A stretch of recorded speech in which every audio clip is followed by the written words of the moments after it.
All right, it's the Illini Basketball Podcast, episode number 101, coming off of a victory that I, of course, predicted. Not a big deal. I did not. Thank you. 2 in Michigan State picks. I'll take that. I mean, sweeping them, it's a pretty big deal considering they were kind of a team that Illinois struggled with despite being good the last couple of years. Yeah. But got the job done, tried to blow it, tried to let them back in the game on many occasions, eventually did really let them back in the game late, but got the job done. Yeah, I mean, it's you're in Michigan, you're at Michigan State. Michigan State still, top 20 team in the nation right now.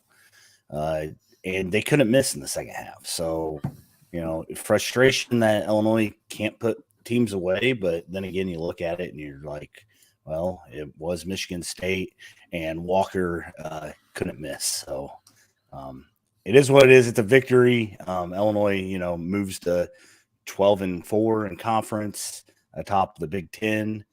Player of the game, I'm going to give it to Kofi. I know Grandison had a really good game, and it was a big part of this, but I just felt Kofi down the stretch was huge for Illinois. He was 10 of 15, 7 of 9 from the free throw line. So free throws were much better. 27 points, 9 rebounds. 5 of those rebounds were offensive. Illinois attacked the boards a lot better this game. They only won the rebounding margin by 2, but the first half you could tell that there was an emphasis on boxing out and getting rebounds. And I think that was a big part of how well they played in the first half. Kofi also had an assist and a steal. However, he had 4 turnovers, brought the ball down a little bit more than he probably should. Between him and RJ, Melendez, of course, they had 6 of Illinois' 8 turnovers. So all the talk about RJ should be starting over Grandison, I guess we can just put that to bed. Yeah, I mean, it takes a big-time player to bounce back in that form. The way he's been playing, and just to go into Michigan State, I know that, their defense against him was terrible. Hauser was just a joke. Yeah, they weren't Grandison, on him. He made some big plays, and when he's playing like that, it definitely opens up the offense a little bit more because you actually have to worry about him. If you don't have to worry about him, it pretty much runs through Kofi and Frazier, I guess. And I don't know what the hell's up with Plummer, but I don't know. But I felt like down the stretch when Illinois needed one, like within the last 3 minutes, it seemed like Kofi was in the middle of a lot of those plays. He made 2 big plays down low, and then he made back-to-back free throws. Illinois made their free throws to close out this game, which was huge. I think Curbelo missed one down the stretch, but other than that, I just feel like Kofi – it can be that go-to guy. The thing is, he doesn't get the ball in his hands unless the guys give it to him, So you talk about, Big Ten Player of the Year, National Player of the Year. I think this moves the needle for him. Of course, nothing seems to move the needle for Kofi, but it does for every other player. So it is what it is. He is the first player to go 27-plus points, 9-plus rebounds in the Breslin Center since 2010. So that's saying something. Why didn't he get 10 rebounds? I don't know. That's disappointing. Didn't try hard enough, I guess. So I'm disappointed in that. That's the reason why I didn't give him player of the game. Yeah. Gave it to Grandison because, he bounced back in the way that he did. Let's just look at the game that he had against Rutgers. He was 2 for 8 from the field. Okay. Yeah. He had 3 rebounds and 5 points. Didn't do anything other than that. So didn't turn the ball over. That's good. Only played 20 minutes. And even, you look at games before that, Northwestern 0 for 7 with 2 points at the free throw line, 3 turnovers. Indiana. He struggled the last, 4 or 5 games, it seems like. Yeah, I get Indiana, he had 6 points, but he wasn't that bad. Yeah. Purdue, he had 7, but he was 1 for 6 from 3. Yeah. And those were open threes. So this is really his best game since Wisconsin, where he had 14 points and was 5 of 9 from the field. So definitely his best game of the season. He made 6 threes. He has not made 6 threes all season or maybe in his career. I don't know. He definitely didn't make 6 threes last year. Yeah. He made 6 threes on January 26th, 2019 against Navy for Holy Cross. Yeah. 6 threes. Nice. Also, November 18th, 2018 against Siena, he had 6 threes. So this is the third time in his college career he's had 6 threes. Yeah, and I got to say, I like that out of halftime, Brad kind of drew up a play for him. It wasn't to shoot a three. It was kind of to get to the hole, which you don't see Grandison do very efficiently, I would say. He tries to do it, but he's usually not super efficient at it. But, give it to the hot hand and let him keep going. Also, like he had 5 rebounds. So I don't think he had a rebound in the Rutgers game, correct? No. And he's kind of been struggling in the rebounding part of the game. So his length, we need him to get more rebounds and 5 assists. He's the guy that feeds Kofi. I've been saying that all year. I think he's the best entry pass guy we have. So Brad did say about Jacob, he said, Jacob Grandison is a guy I trust more than anything. Said he was at the gym at 3 a.m. with Plummer after the Rutgers game. And good things happen when you tackle adversity and come out the other side. So what happened to Plummer then? I don't know. He was there at 3 a.m. apparently too, which I think is an over-exaggeration. It's probably like midnight, but whatever. Whatever it is. Plummer only took 3 threes. I think teams are guarding him a little more. Plummer got to the basket a couple of times and made some nice layups. But Plummer's thing is his defense is so bad. His defense gets worse every game. Yeah. It's unbelievable. I got one more thing about Grandison, then we'll move on to the rest of the guys. Grandison said, and when you talk to Brad before the Rutgers game, they said they're not talking about being in first place or any of that stuff. Well, after the Rutgers loss, apparently they're talking about it. Like, do you want to win it or do you not want to win it? Grandison said, quote, "This is the 4th quarter of the season. We've got 4 games left. We're in first place. It's ours if we want it, and we want it. So got to do the little things, got to have energy, play off each other, and play the right way." So, is it theirs if they want it though? I mean, they'll tie if they win out. So they'll be a 2. I guess they'll be a 2 seed in the tournament. Yeah, but they'll be co-champs because the head-to-head doesn't matter. It's just the overall record. Do you want to be co-champs? I mean, that's better than not being a champ.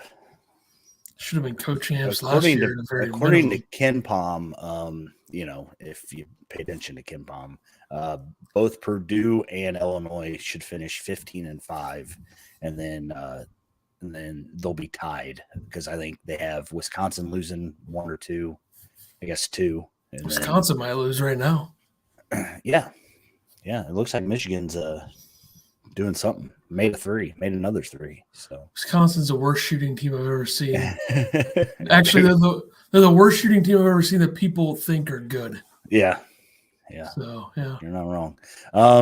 But yeah, on to the other guys that started. Trent Frazier. I don't think we have to say much about him except he apparently has that dagger gene.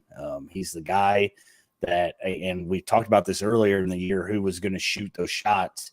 And it was Trent earlier in the year. I'm glad that it's still him now because he did not start good. He was 0 for 4, 0 for 5 to start the game, and then made 2 of 3, and of course made the big one at the end. I guess Brad said that was a broken down play that Trent went 13 seconds too early, which I don't even know if there was more than that time left, but he said the play was an option for Frazier and Kofi, but players weren't in the right spots early in the play. Now all of a sudden, everyone's looking at me, and Trent just jumps up and shoots it. So, but it feels nice for Trent. He hasn't won in the Breslin Center. He's been the guy that's been here forever, has been here for the turnaround. And also Brad hasn't won there either. So Brad said it felt good to come here and check that box. What's the other one that Trent hasn't won in? I don't know. I'm trying to think. The Rack? Yeah, it might be it. Well, ruin that. Had the Not chance. going to happen now.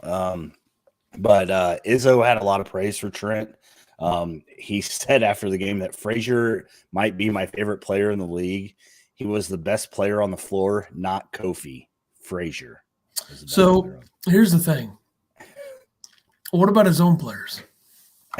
He is not very happy about his own players. I saw some quote of his, and it said, "If I had to trade and he met me going to Illinois, I would love to have Trent Frazier. So from what it sounded like, he talked about he would leave Michigan State just so he could go to Illinois and coach Trent Frazier. So I don't know what that says about his. I think what Izzo likes is veteran guards. Yeah, and he hasn't had that. Oh, yeah. Like Cassius Winston. Well, I think Trent's defense too is a big part of it.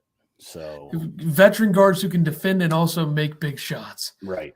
Yeah. And that's what he likes. And he does not have that at all. I mean, Tyson Walker, what do we even consider him? I mean, he's just been inconsistent all season. He finally had a big game here. He's a junior, and he played his first 2 seasons in the Colonial Athletic Conference. So you wonder, And Christie has not been good against Illinois. Of course, he was the all Illinois. What was he? Mr. Illinois basketball. And decided to go to Michigan State. Thanks for that, Max. Trent's been shutting him down whenever he plays Illinois. So, Plummer. Oh, I forgot this. Trent also passed D Brown and moved to second in all-time threes for Illinois. How many more is it away? 26 or 27 to get to Corey Bradford. Yeah, it's going to be tough. Yeah, he'd have to hit 3 a game, and they'd have to make a deep run, I think. Depends on how far they go in the Big Ten tournament and that, but he could get close. Plummer, I mean, we talked about him a little bit. I said last game was his worst game as an Illini. I think that this game is now his worst game as an Illini. Like I said, he had a couple nice takes to the basket. He started the game with a nice jumper that he made. But other than that, 0 for 3, 2 of 3 from the free throw line, had 8 points, 1 rebound, 1 assist. And his defense it is awful. Anybody he guarded, they were going at him. Hogarth did it a lot.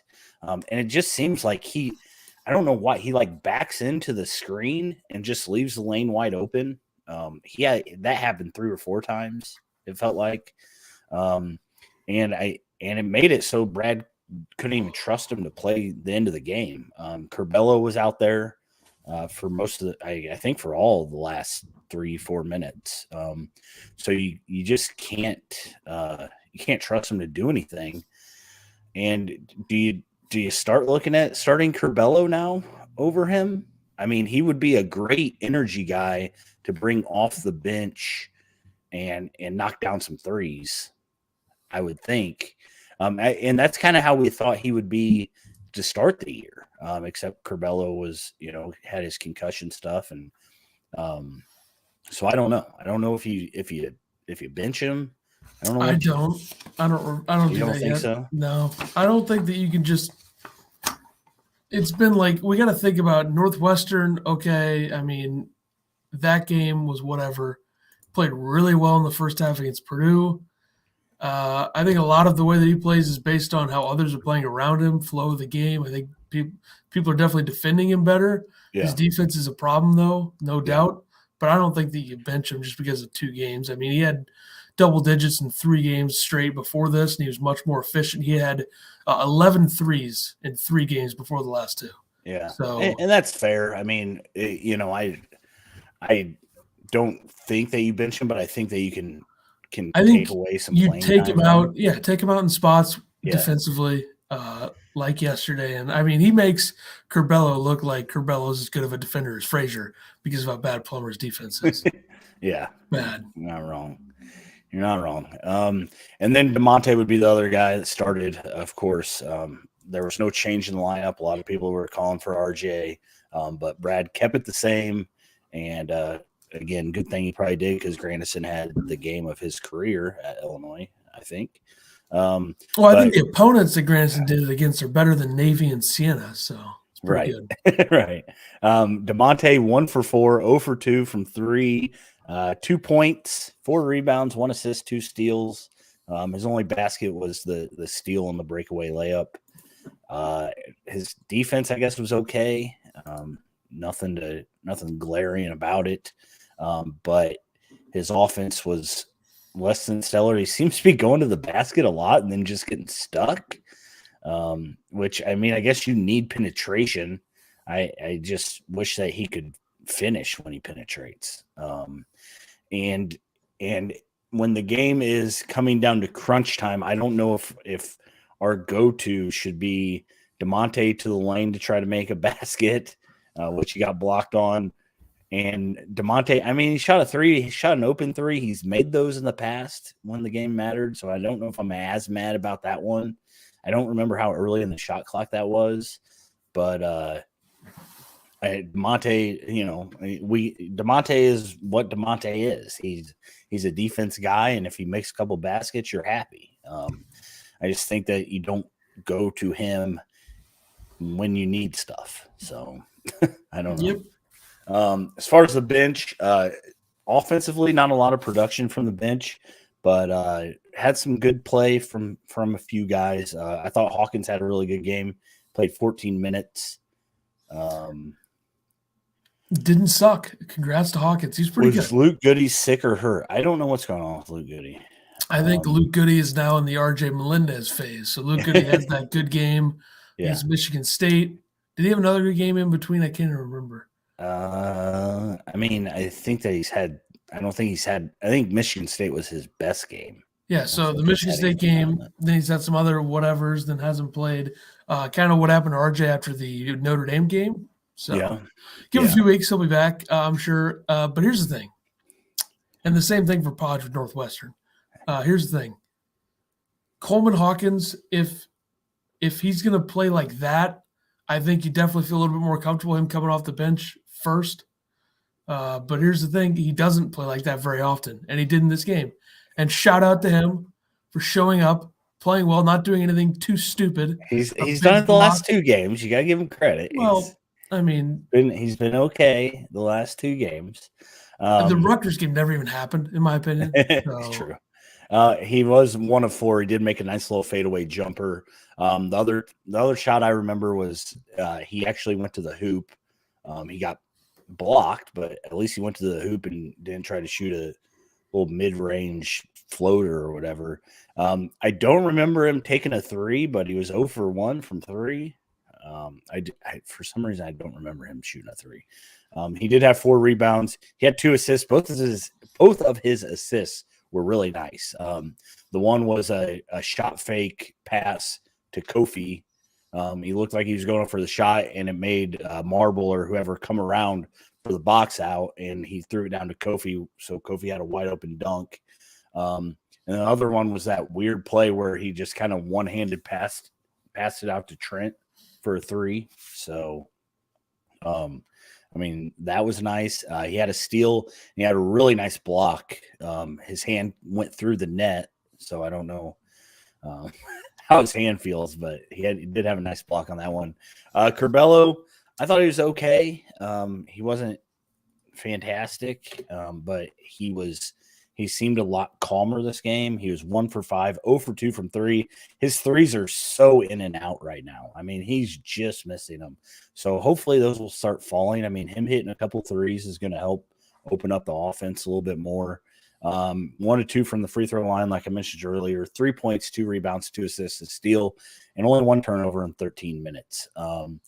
Brad said that he had to rely on him heavily the last 3 or 4 minutes because Plummer's defense isn't very good, and he thinks that Curbelo can be an elite defender. So, and his one basket he did make was huge. Down the stretch, he hit a little floater over Marble, I think.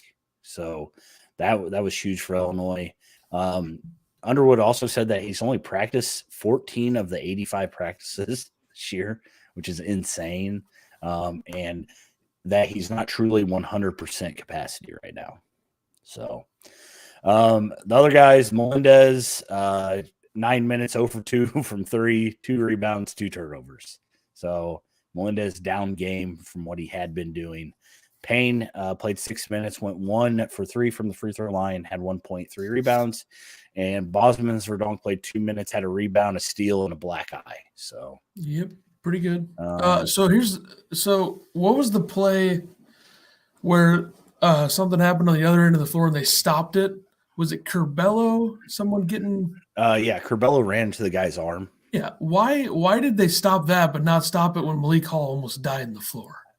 I think because I believe it's because Michigan State stopped attacking. It's weird.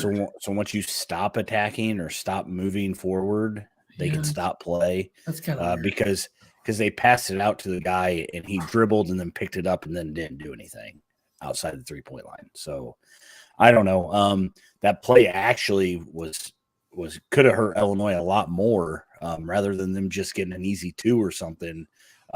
They hit that 3 and then there was a foul down low on Grandison. So it could have been a 5-point play for them if they would have made their free throws. So yeah, I mean, the refs were all over the place in the second half of this game. yeah, And Izzo, I know he had some quotes after the game about the officials. yes. So not a fan of them, and he works them the whole time. And yeah, that's what he they're does. going to get their calls, and that's fine. But Yeah. the refs were not good. Yep. Some other notes. Brad said of the game, and we talked about this a little bit. How well they played. They seemed ready for the game rather than the Rutgers game. Brad said, "quote The fight and the grit.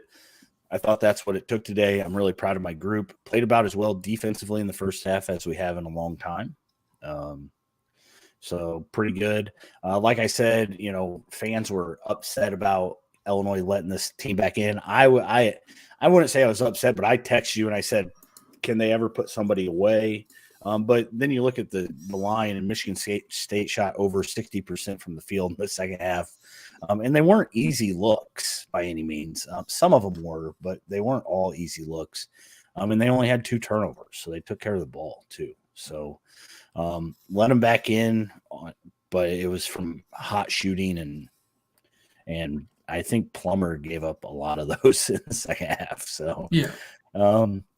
And Pizza Hut getting a lot of free publicity off Brad Underwood beating the crap out of people in the parking lots. So Pizza Hut on Twitter said this W brought to you by a parking lot in McPherson, Kansas, which was fantastic. And then apparently Pizza Hut delivered pizzas to them when they got back. So according to Kofi and Grandison, they've been hearing about these Pizza Hut brawls since day one. So apparently Brad likes to brag about how he used to beat guys up at Pizza Hut. So, but yeah, they went to Pizza Hut and they won. They won at the Breslin Center for the first time in 6 years. So good win. You take it, and there's 4 games left. You gotta. I think you win 3 out of the 4, and you're good. 3 of those are home games. One's at Michigan, and I don't know. Michigan's a weird team.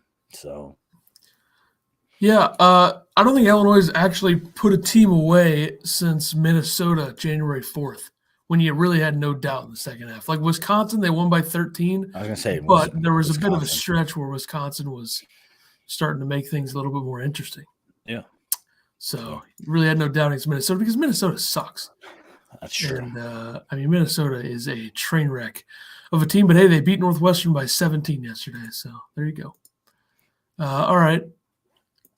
Also, shout out to Georgie at the game. Georgie at the game. At the game yesterday. That video with him and Kofi afterwards was priceless. What would Hawkins' minutes be if Georgie was on the team this year? That's a good question. None minutes? Would none minutes be an appropriate answer? I think he'd average like 5, maybe, because Georgie'd get in foul trouble. He would transfer is what Hawkins would do.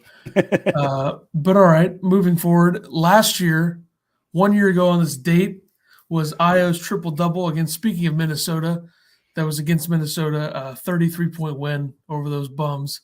The final game against Pitino for Underwood's son. Put him in his grave, huh? Richard Pitino, who winning some games at New Mexico. So shout out to him. Why not? Iowa had 19 points, 10 rebounds, 10 assists, 2 steals. Only player in Illini program history to have multiple triple-doubles.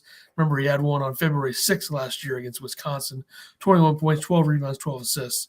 Haven't seen Johnny Davis do that. So something to think about. True.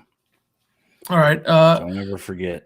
Since they don't play until Thursday, we're not going to do the preview for Ohio State until later next week at some point. I don't know when that'll be. Maybe it'll be on the game day, or maybe on Tuesday or Monday or Wednesday or Thursday or You never know. Wednesday or Tuesday or Monday. It won't be Monday. We got Definitely won't be Monday. Countdown to March Madness tomorrow. I just tricked everybody into that. So we go around the Big Ten real quick here before we finish this up. I mean, Iowa finally wins a quad one game yesterday at Ohio State.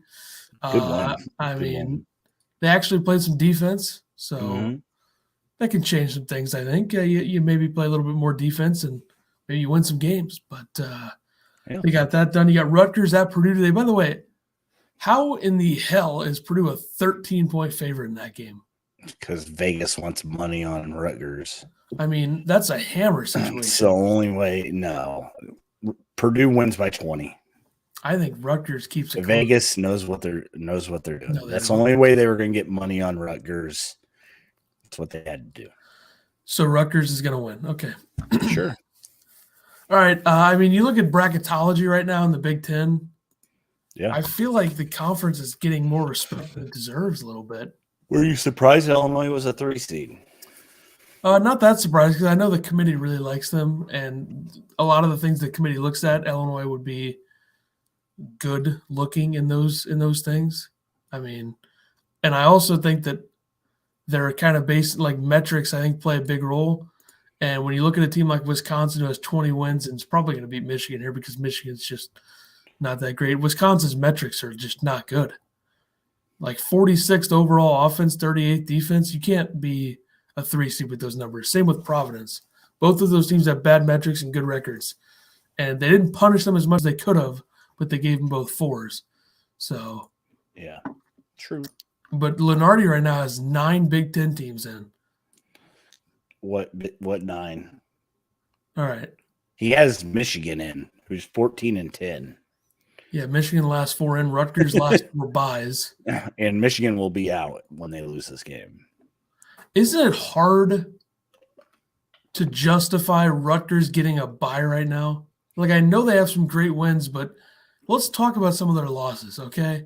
DePaul. A lot of people have them like last 4 in, right? So if they lose to Purdue, they're out. Yeah, but not Lenardi has them as the last 4 bye. Okay. DePaul, Lafayette, UMass, Penn State, Minnesota, Maryland, Northwestern. That's every Rutgers loss except Illinois and Seton Hall. Like, those are some brutal losses. Yeah. 3 losses between the quad 3 and quad 4. It's hard to overlook those, especially when they're a team that the net and the metrics don't really like either. So I find it hard to – I don't think the Big Ten's going to get 9. No, I don't I see think it. 7, 8, maybe. Some of these Big Ten I teams get are every getting too much fall. respect. I'll call Davis going at it. Good job, buddy. I mean, you hate him like Jesus. Yeah. If Wisconsin was like 16-9, you would not hate him as much. So Iowa as a 7 is way too much respect. I mean, Lenardi has them as a 7. That's ridiculous. Let's see. He has Illinois as a 4. Now, he did not buy into the Wisconsin propaganda as a 3. He has them as a 4. Ohio State is a 5. You got other teams that I can't think of right now in the Big Ten that I don't see on here. Michigan State is a 5. Like I said, Michigan is an 11. Rutgers is an 11. Iowa is a 7. Indiana is a 10. A lot of respect for the Big Ten here. He's got 3 West Coast conference That's the way bids. it seems to always go, right? And then the Big Ten craps a bid. Yeah, who's going to be the teams that do that this year? Probably Michigan. Yeah. And I could see a scenario where Indiana falls out because they've lost 4 in a row, including Northwestern. Yeah. And they still have Ohio State and Purdue and Rutgers, and Maryland is a team that could beat people occasionally. So I could see Indiana falling out. I think Michigan could. I think Rutgers could. But I think other than that, I think everybody's safe. Other than those few, I think Iowa is probably safe because of yesterday and because they have the number 5 offense. I think they're going to think about that a lot. And if you look at Iowa's resume, I mean, their losses overall haven't been that bad. Penn State, not ideal. Iowa State. The thing with Iowa State is Iowa State has a bad Big 12 record, but their metrics are still good, and they got killed by Iowa State. So that's what you're worried about with Iowa. But I think 7 is probably worst case scenario for the Big Ten. Maybe 6. I feel like 7 is probably the worst case. Yeah. But I don't see 9. That's not going to happen. So we'll see. KenPom.com's all-conference team for the Big Ten right now is E.J. Liddell, Keegan Murray, Kofi, Johnny Davis, Zach Edey. So no guards, pretty much. True. I mean, Johnny Davis is a guard, but the only one I would question is Edey.